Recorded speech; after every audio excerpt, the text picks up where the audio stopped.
I don't even like to use the word happiness. That's just a fleeting feeling. It can just go so up and down. I don't want to chase that feeling.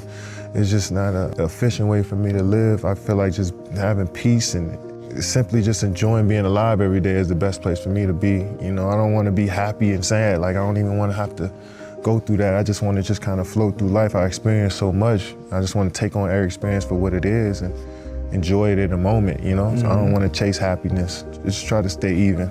It's a journey that's better than a destination. It's cool for me to be who I am and be and not apologize for it all the time. Man, I'm not coming out here unless I'm 100%. I've never had no doubts in myself. I feel like I'm the best player in the world. I mean, I feel as though at each spot, even in high school, my game was growing so fast. I need to be in a different environment to see how farther I can go. Just try to approach it in an everyday manner and, you know, try to take it a day at a time. You know, I'm not planning to do anything. I'm just gonna be myself. Every day is a challenge to stay at this level that I'm at.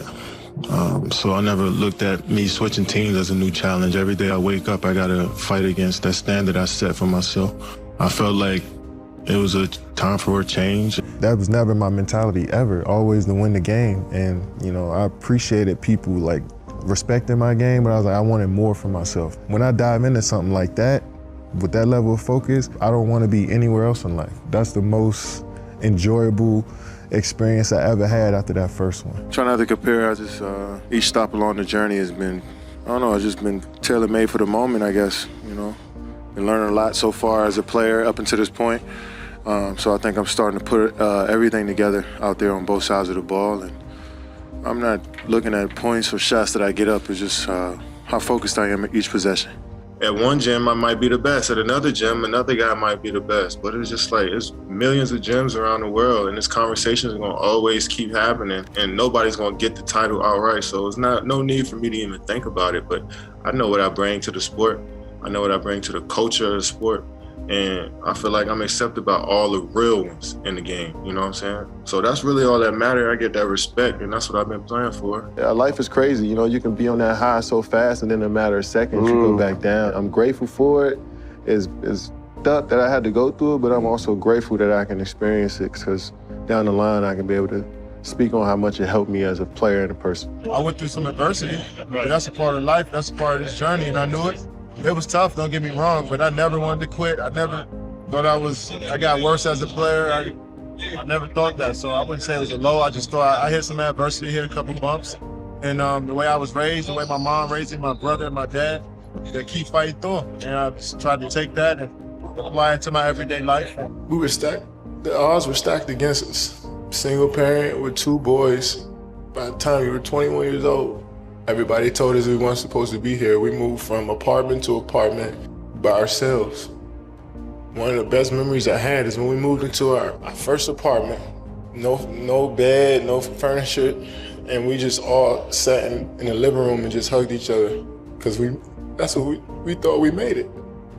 When something good happens to you, I don't know about you guys, but I tend to look back to what brought me here. You wake me up in the middle of the night in the summer times, making me run up a hill, making me do push-ups, screaming at me from the sideline of my games at 8 or 9 years old. We wasn't supposed to be here. You made us believe. You kept us off the street, put clothes on our backs, food on the table. When you didn't eat, you made sure we ate. You went to sleep hungry. You sacrificed for us. You the real MVP. Yeah, family first. Communication is key. I'd like to thank God for changing my life and let me really realize what life is all about. Basketball is just a platform in order for me to inspire people. And I realized that so many people believed in me when I didn't believe in myself. So many people doubted me and motivated me every single day to be who I am. I failed so many times and got back up. I've been through the toughest times with my family, but I'm still standing. When you got people behind you, you can do whatever. At the end of the day, I just focus on being the best that I can be and adding it to the group, wherever. That's the most important time, like personal time in the gym. You know, you spend a lot of time with your teammates and working through schemes and trying to be a great team. And sometimes you can lose sight of you as an individual trying to do all of that stuff. So when you're in the gym and focusing on your craft and your skills and how you can be your best to bring to the team, I think that's what the game is to me. You know, because we're all individuals trying to bring something special to a group. We're here for a reason. Every team is looking to get better. Saying we want to look to upgrade and get better from where we were. I mean, this is progression of a unit, you know. So keep building our identity. That's the thing. And your identity comes from winning basketball games, regardless, you know. So if you win basketball games, you figure out what your role is as an individual, and you kind of stick to that. So never jealous of no teammate ever. Well, our only goal is to be the best version of ourselves every single day individually and bring that together and work as a unit. And outside noise from people who are hoping that we fail, hoping that they see a show or get entertained by some drama. I mean, we can't control that stuff, you know? So we just worried about, you know, who we are individually and then bringing that together as a unit each and every day. Only the people in this building matter. It means nothing to me because I still got to get up and work on my game even though I don't want to. You know what I'm saying? So it's like that noise around me, don't stop talking like that. Like, I don't give a about if I'm the best player in the league. I know what I bring every night.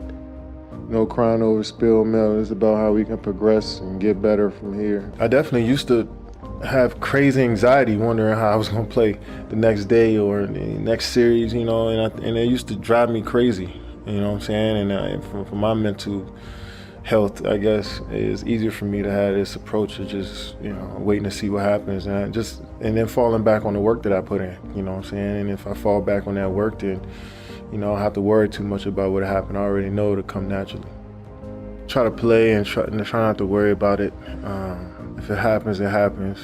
You know, sometimes when you tend to focus too much on not getting injured, you probably go out there and get injured, you know. So I just try to go as hard as I can and live with the results. And I see more issues if we're not focused, you know what I'm saying? If we're not locked in on the game plan more so than anything.